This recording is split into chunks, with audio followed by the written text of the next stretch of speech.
Sir, my name is Les Brown, sir. I like to be a disc jockey. Young man, weren't you here yesterday? Yes, sir, I was. Didn't I tell you no yesterday? Yes, sir, you did. Then why are you back today? Well, sir, I didn't know whether or not somebody was laid off or somebody was fired, sir. Nobody was laid off or fired. Now, get on out of here. I came back the next day. Hello, Mr. Butterball. How are you, sir? My name is Les Brown, sir. I like to be a disc jockey. I know what your name is. Weren't you here the last 2 days? Yes, sir, I was. Didn't I tell you no the last 2 days? Yes, sir, you did. Why are you back? Oh, sir, I didn't know whether or not someone got sick or someone died, sir. No one got sick or died. No one was laid off or fired. Now, don't you come back here again. I came back the next day talking loud, looking happy like I was seeing him for the first time. I said, hello, Mr. Butterball, how are you?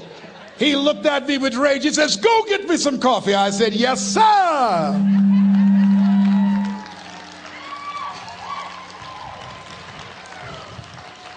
My favorite book says the greatest among you will be your servant. How many of you are serious about your goals and dreams? Raise your hands. Very good. Write this down. Provide more service than you get paid for. Provide more service than you get paid for. I go to a lot of seminars and workshops.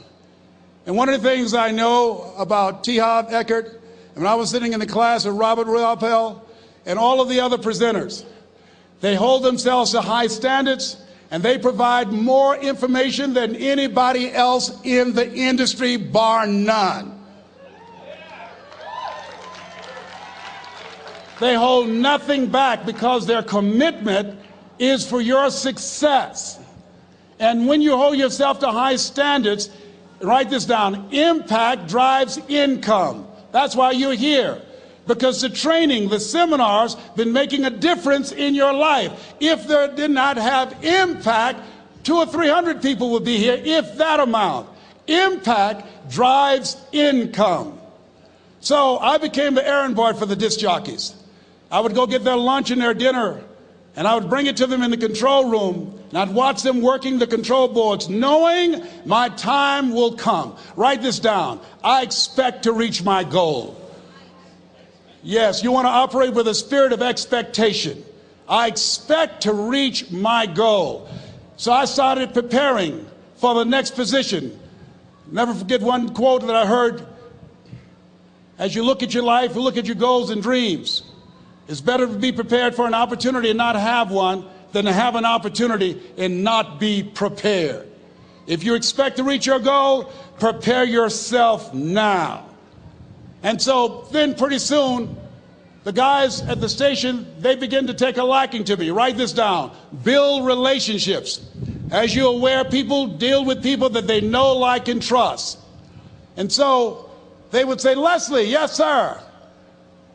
Come here, yes. Come outside. Who did this? Oh, your car? Yes. Who cleaned my car? I did, sir. I would wax their cars on the weekend, inside and out. How much do you charge? Oh, nothing, sir. I just sworn to help out. I was providing more service than I got paid for. I was building relationships. They said, whoa, look here. Donna Ross and the Supremes are coming to town. The Four Tops and the Temptations. Here are my car keys. Pick them up for me. Take them to the Fontainebleau Hotel on Miami Beach. I said, yes, sir. I would drive them all over Miami Beach in their big, long Cadillacs. I didn't have any driver's license, but I was driving like I had some. Then one day, it was a Saturday afternoon, a disc jockey by the name of Rockin' Roger was drinking while he was on the air. It was a Saturday afternoon, and I was the only one there.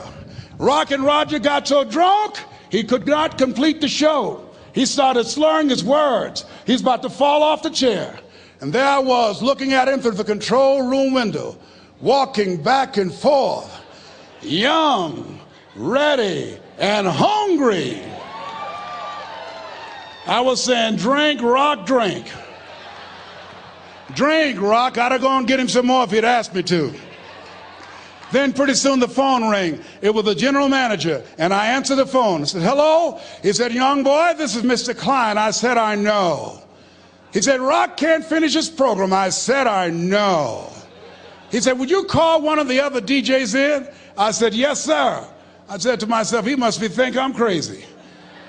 I called my mom and my girlfriend, Cassandra, said, y'all come out on the front porch and turn up the radio. I'm about to come on the air.